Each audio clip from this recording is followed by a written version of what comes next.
E aí pessoal, sejam bem-vindos a mais um Formiga na Tela, videocast semanal do site Formiga Elétrica. Dessa vez me acompanhando Daniel Fontana e Paulo Marques. E hoje nós vamos retomar um tema que faz tempo que a gente não fala sobre, por questões de saúde mental, né? Que são os filmes perturbadores. Na primeira edição a gente falou sobre Serbian Film, Holocausto Canibal e Irreversível. E dessa vez vamos falar sobre outros dois filmes exemplares aí dessa gama de filmes, que é o Subconscious Cruelty e Saló ou 120 Dias de Sodoma.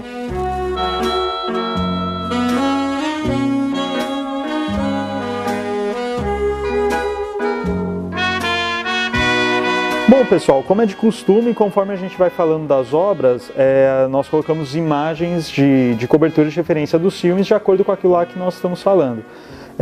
Mas por causa do teor dos filmes que a gente vai colocar aqui, até mesmo em respeito para você que está assistindo, nós não vamos colocar as cenas mais fortes, tá? Então muitas vezes a gente vai estar falando e a cena que a gente vai estar colocando aqui na edição, às vezes não é exatamente referente a isso que estamos falando, tá? É outra parte do filme, alguma coisa assim, em respeito aos seus olhos, e depois se você tiver essa curiosidade mórbida de assistir esses filmes, vá por sua conta em risco, tá? Bom, já vou começar falando aqui que eu deixo meu protesto, porque não fui eu quem escolheu esses filmes, tá? E eu não fiquei absolutamente perturbado com nenhum deles, na verdade fiquei perturbado com a falta de qualidade de um deles e com a pretensão intelectual do outro, né? No caso a gente vai começar com esse, né, pretensiosamente intelectual, panfletário e tal, que é o Saló, que ele nada mais é do que um manifesto contra o nazifascismo e tal, partindo aí de uma estrutura parecida aí com a Divina Comédia, um grupo lá de poderosos, né, da Itália.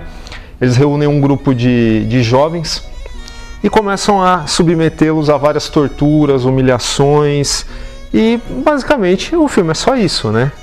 Ele é baseado no 120 Dias de Sodoma, né, do Marquês de Sade, mas transposto para a época da Segunda Guerra Mundial, né, para a Itália. Cara, é um filme, não, assim, eu considero perturbador, sim. Eu imagino que na época tenha sido perturbador, porque hoje talvez, como a gente já viu muitos filmes mais perturbadores, como o próprio Serbian Film, a gente esteja um pouco calejado nesse sentido, né? Mas eu acho perturbador também. Talvez se eu tivesse assistido naquela época me sentiria muito mais perturbado. Mas assim, o filme em si ele tem esse cunho político, né? Essa ideia política de ser.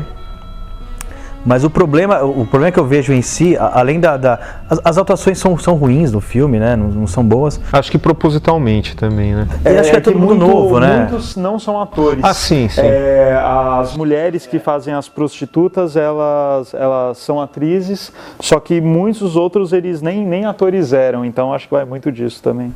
E o que mais me incomodou no filme é que assim, ele tem esse cunho político, legal, beleza, ok, tá lá criticando, tudo bem, mas você na metade do filme você já entendeu o recado, já sabe as atrocidades que estão acontecendo, a crítica aí, a ideia, né, da parte política e tal, mas você se cansa, cara, porque começa a repetir, vai piorando, né, depois com o filme seguindo, mas você fica cansado, cara, porque é o mesmo recado durante o filme inteiro. É engraçado que assim, o filme ele é dirigido pelo Paolo Pasolini, né, é um filme de 75, e assim, o Pasolini, ele passou pelo fascismo e tal, então assim, é uma coisa que o afetou muito, mas quando você pega as outras obras dele, então, Mama Roma, o Édipo Rei, até Contos de Canterbury, ele dirigiu, e daí depois você pega, daí ele faz um filme como esse, né, como Saló. E como você falou, né, baseado no livro 120 Dias de Sodoma, do Marquês de Sade. Só na curiosidade, né, o Marquês de Sade ele viveu lá entre o século XVIII e o século XIX, e ele estava preso na Bastilha quando teve a queda da Bastilha durante a Revolução, e foi nessa época que ele perdeu o manuscrito dele. E depois o manuscrito só foi recuperado só depois, no início do século XX, e foi liberado ao público, acho que lá na década de 50, alguma coisa assim, até mesmo pelo seu conteúdo extremamente pesado.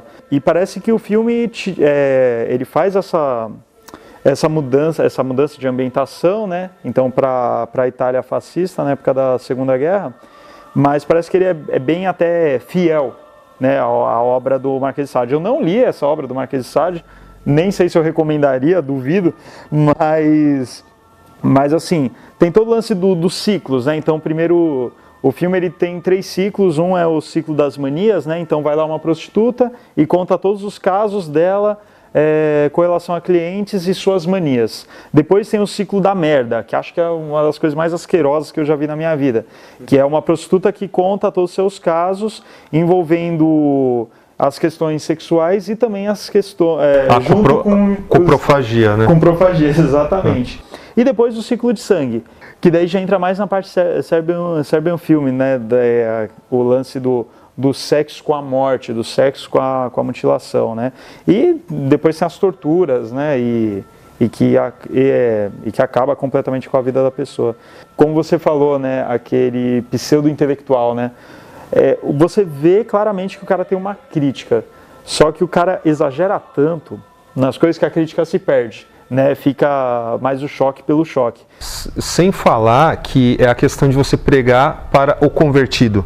Quem é que é a favor, hoje já falar, nossa, eu sou a favor do nazifascismo? Todo mundo já se sente inclinado a olhar aquele filme, o cara está criticando isso, então vamos aplaudi-lo, né?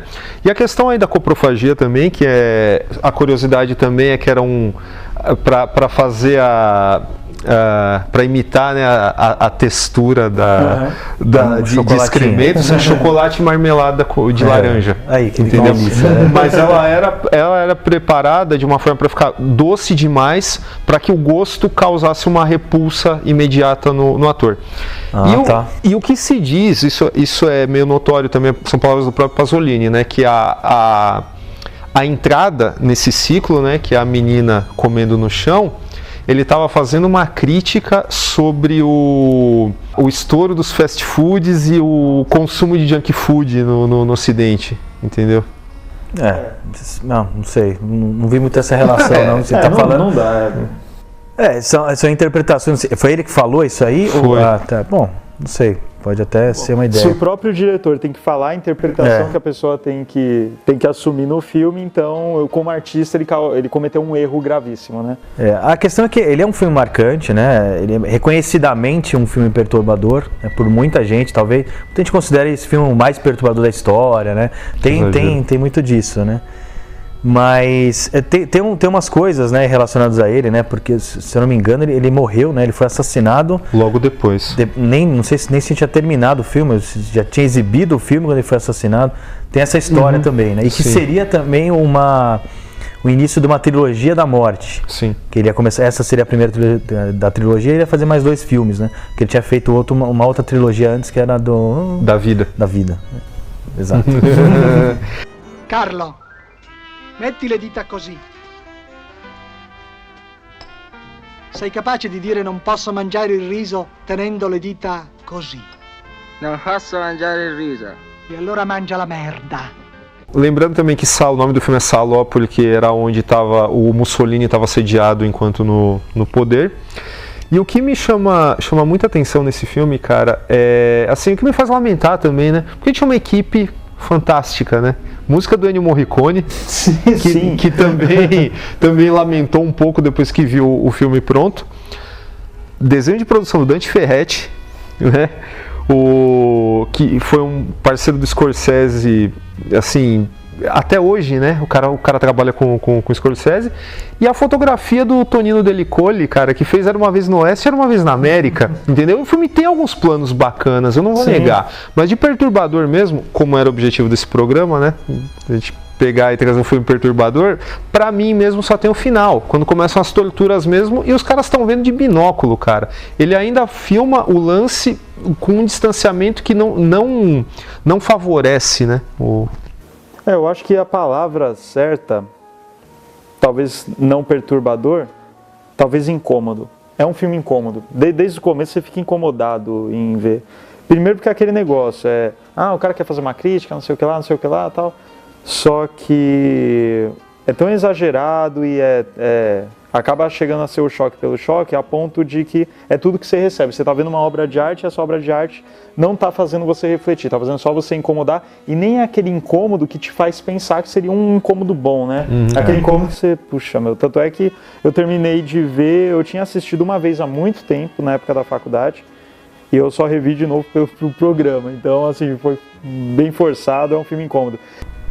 Pra mim o que incomoda é o que eu falei, assim, eu acho que ele vai crescendo, o filme vai crescendo, mas ele vai mais do mesmo, você já sabe o que está acontecendo, você já entende a ideia, isso que me incomodou, sabe, porque eu acho que eu já sabia o que ia acontecer, né, então, sei lá, isso me incomodou bastante. E é engraçado que tem gente que pela cena final fala que é uma obra-prima, né, porque depois de tudo aquilo, a cena final tem aqueles 2 soldados recrutas, e um fala, né, você tem namorada? Tenho, o nome dela é tal. Mostrando que os caras estão naquela perversão, mas eles têm uma vida normal, né, além daquilo.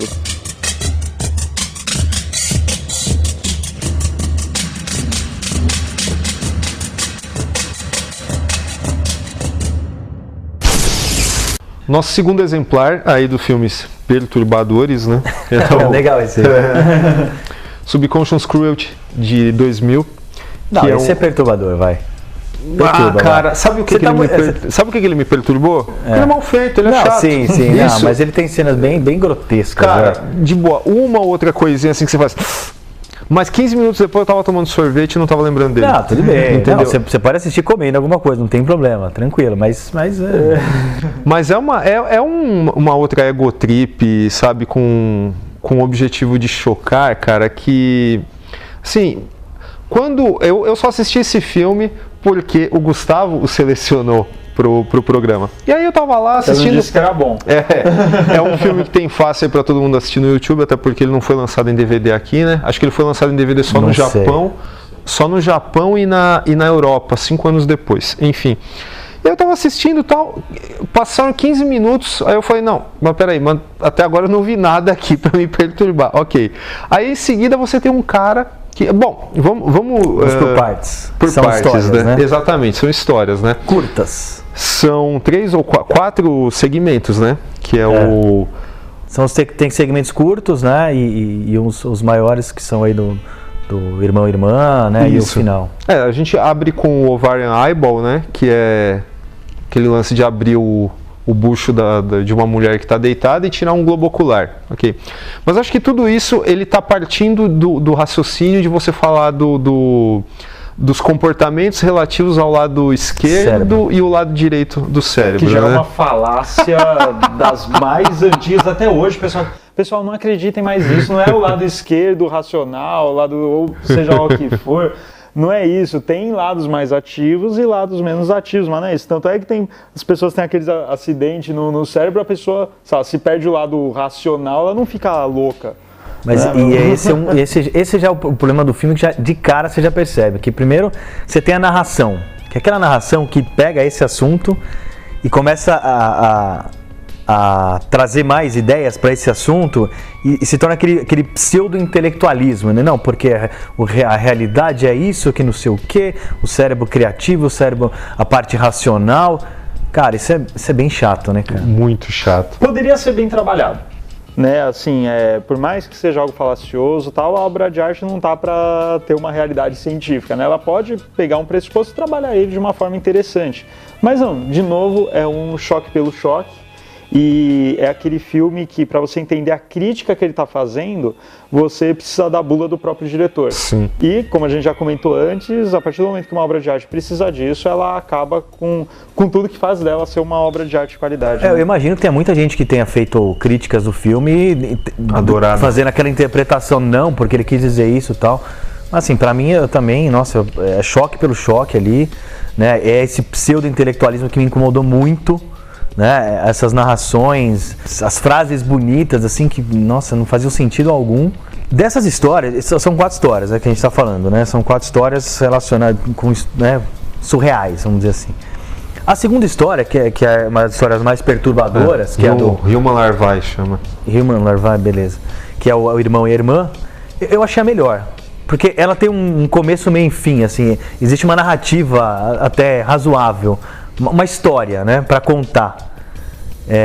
Só esse. Só. Mas é que se pretende mais chocante, né? No final das contas. E assim, era justamente aí, eu já tinha passado, né, por 15 minutos de filme e tinha falado, tá, não tô perturbado ainda, não vi nada que me marcou e tal. Aí eu vejo um cara, sabe, se masturbando no filme e depois olhando pra mão gozada. Entendeu? Eu falei, cara, de boa. Nessa hora eu falei, vocês estão rindo de mim, né? A gente que vai acontecer depois de novo na parte história. Você sentiu a relação, hein? Exatamente. O diretor... Isso, porque o filme é isso. O filme é uma masturbação, cara. Com o objetivo de chocar a galera, mas no meu caso, cara... Ele tem algumas coisas interessantes, né? Então, até quando fala da casa onde eles estão, que mostra, obviamente, uma maquete ali, né? Mas fica assim, você pensa, poxa... Artisticamente até interessante, assim, aquela maquete meio podre, a casa meio podre, o modo como ele vê a casa dele, a própria foto da irmã, que acho que passa por um removedor, alguma coisa assim, e as cores estão se desfazendo. Tem coisas interessantes, mas de fato são pedacinhos bacanas no meio de uma coisa assim, sem sentido, né?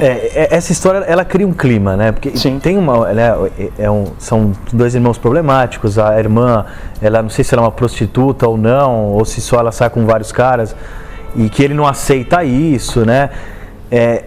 Ela cria um clima. Apesar que ele já vai narrando do início ao fim, você já sabe o que vai acontecer no final. Sim. Já é previsível também, então é uma coisa ruim.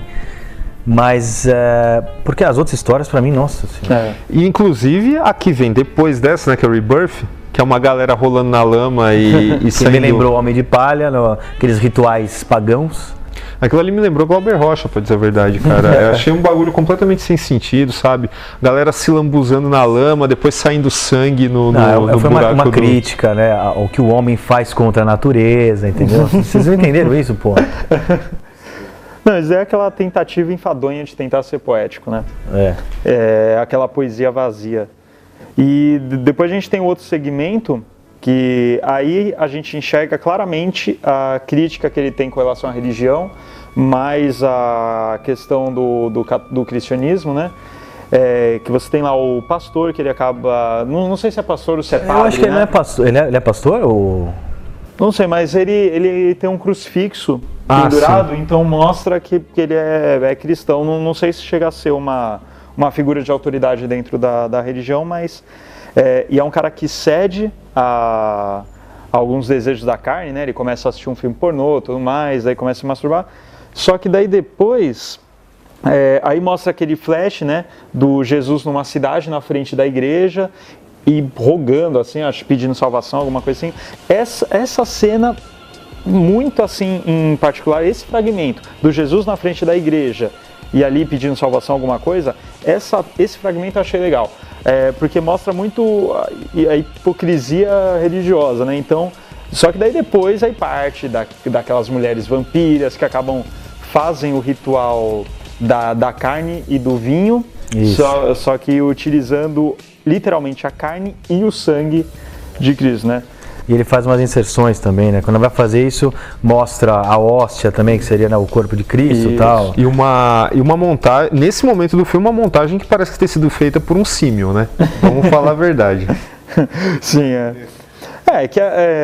você vê, é um filme de baixo orçamento, tudo mais, a maquiagem não é boa, então provavelmente foi feito para disfarçar, mas enfim, parando para pensar, beleza, você entende a parte da crítica dele, só que novamente, vamos supor, se a intenção dele era fazer criticar, provavelmente a intenção dele era fazer o espectador refletir sobre aquilo. Ele corta qualquer tipo de reflexão justamente pelo grotesco, pelo gore, né? Então, de novo, é uma tentativa enfadonha, o cara tá correndo numa esteira com a sua obra, né? Não, e é mesmo choque por chocar, até para você ver depois, eu até procurei algumas entrevistas do cara, né, desse diretor, que eu não lembro o nome agora. Karim Hussein. Que ele até fala que ele até menciona o Saló, né? Ele fala que Saló é a noviça rebelde perto desse subconscious cruelty. Então, assim, um comentário desse é um cara que o cara quer chocar mesmo, né? Então, acho que essa é a ideia do cara. Cara, isso torna a obra dele pior ainda, né? Esse tipo de comparação que não tem a ver, né? Aliás, a curiosidade é que esse cara, esse canadense, Ele foi diretor de fotografia no filme do... Ou melhor, em 2 episódios do Hannibal, né? Antes de ser cancelado. Aliás, ele é um cara bem ativo na questão de fotografia, só como diretor mesmo, que ele não tem... Acho que ele deve ter 2 ou 3 créditos, e aqui eu espero que pare mesmo de dirigir, né? Ficção na fotografia. Ele fez a fotografia também do filme do filho do David Cronenberg, né? Que é o Antiviral agora, que é de 2012. Recente. E ele também fez a fotografia daquele mendigo com uma escopeta, que era aquele segmento do Prova de Morte que acabou virando um filme, né? Hobo with a Shotgun. Então, você vê que é uma carreira bem destacada. Enfim, né? Mas tá aí. Estamos aí. Falamos de mais 2 filmes perturbadores. Para alguns aqui não tão perturbadores. Para mim, eu achei perturbador, além de serem ruins, né? Eles perturbam. É que a gente tá mais calejado, cara. Mas são perturbadores, sim. Enfim. Mas da próxima vez eu escolho os filmes, por favor. E vamos pensar ainda se a gente vai fazer mais um programa desse aí, viu? Porque, nossa, temos que gastar tempo para ver esses filmes aí, pelo amor de Deus. Bom, pessoal, por hoje, felizmente é só. Né? Tem mais um filme a gente falar? Não. Depois a gente vai ver se a gente retoma esse assunto, mas aí com filmes com uma qualidade artística evidente, não apenas o choque pelo choque, tá? Assine nosso canal, dê um joinha no vídeo, temos o nosso Facebook, Twitter, Instagram, visite o nosso site. E é isso aí, pessoal. Até semana que vem. Falou.